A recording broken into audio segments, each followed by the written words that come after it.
Hello children, welcome Blast from the Past. Today we are discussing a JEE Advanced question from applications of derivative. This is also a very simple question, but there is it's a one number question. There is a somewhat tricky question. Alpha equals k going from 1 to infinity sine 2 raised to k, sine raised to 2k pi by 6. You know sine pi by 6 is 1 by 2. It is actually 1 by 2 if k is taking values from 1 to infinity. If k equals 1, it is 1 by 2 square. It is 1 by 2 raised to 4, etc. It goes on like that, etc. up to infinity. This is sum to infinity of a geometric series with first term 1 by 4 and common ratio also is 1 by 4. You know it is sum to infinity of a GP is a by 1 minus r. A by 1 minus r. A is the first term and r is the common ratio. But this is 1 by 4 divided by 1 minus 1 by 4. It is 1 minus this 3 by 4. It is 1 by 3. Therefore, you get the value of alpha as 1 by 3. Alpha equals 1 by 3, right? Now, the question is, G is a function from closed interval 0, 1 to r defined like this. But you put alpha equals 1 by 3 here. Now, what is G of x? G of x is, you are putting alpha equals 1 by 3 here. Where it is 2 raised to x by 3 plus 2 raised to 1 minus x by 3. You are putting alpha equals 1 by 3 here. Now the question is maximum, minimum, etc. You have to find the derivative of g of x. That is, what is g dash x? G dash x will be 2 raised to x by 3 into log 2 into 1 by 3 plus 2 raised to 1 minus x by 3 into log 2 into minus 1 by 3. That is a derivative. We know a raised to x derivative is a raised to x log a.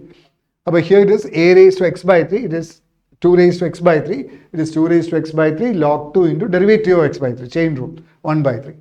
Now, if you put g dash x equals 0, if you put g dash x equals 0, if you equate this to 0, what do you get? Log 2 1 by 3, no problem. It is 2 raised to x by 3 will be equal to 2 raised to 1 minus x by 3.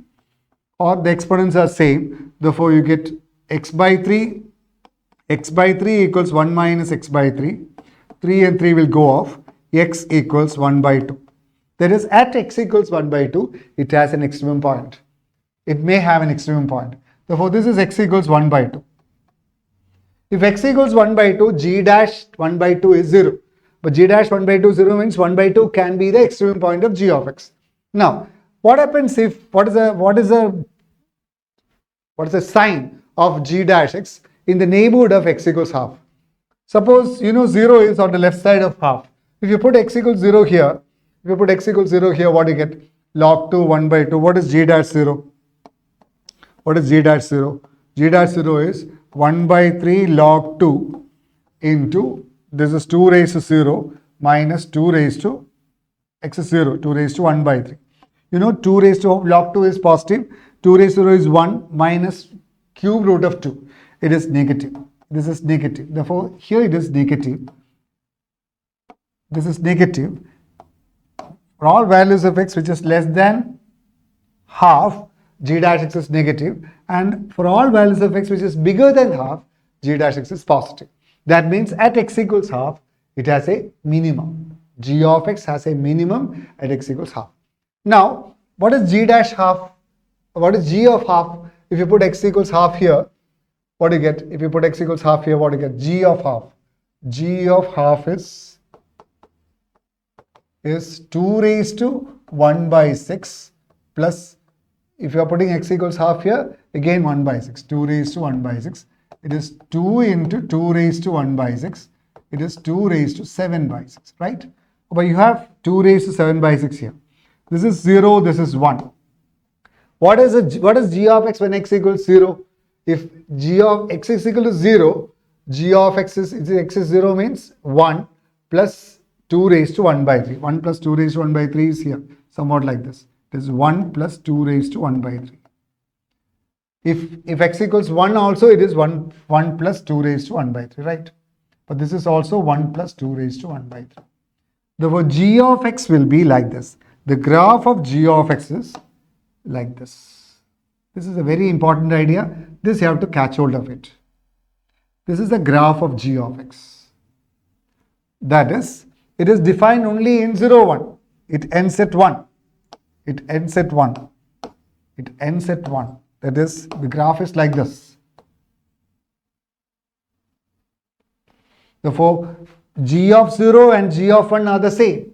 G of 0 is half. G of 1 half is, what is g of half? It is 2 raised to 7 by 6. Therefore, at x equals half, g of x has a local minimum and it has maximum at x equals 0, maximum at x equals 1 also. At x equals 0 and x equals 1, g of x has no local maximum, but it has maximum because it is defined in the closed interval 0, half. That's all. Now, what are the choices? Minimum value of g of x is 2 raised to 7 by 3. This is 2 raised to 7 by 3. It is actually local minimum itself. Therefore, A is correct. The maximum value of g of x is 1 plus 2 raised to 1 by 3. See, 1 plus 2 raised to 1 by 3 is maximum. This is also maximum. 0, but it is not local maximum. But x equals 0 and x equals half, it has a maximum. Therefore, this is also correct. G of x attains maximum at more than 1 point. G of x attains maximum. G of x attains minimum at only 1 point and g of x has maximum. G of x attains minimum and that is local minimum. And it has maximum, but it is not local maximum. It is maximum because it is defined in the closed interval. About x equals 0 and x equals half, both are same. It has more than 1 point. This is correct. Attains maximum at more than 1 point. The function g of x attains minimum at more than 1 point. No, that is not correct because g of x attains only 1 minimum. Therefore, this is wrong. Therefore, answer is A, B and C. This is a very simple question but somewhat tricky because it is defined in the closed interval 0, 1 and you see that at 0 and at 1 it has same maximum value, right? Therefore, it has more than 1 maximum value and that's only 1 minimum value. It's a very simple question, but this kind of questions will be repeated in all exams. Therefore, please go through this question and redo this question. Try to do it alone. Okay, thank you.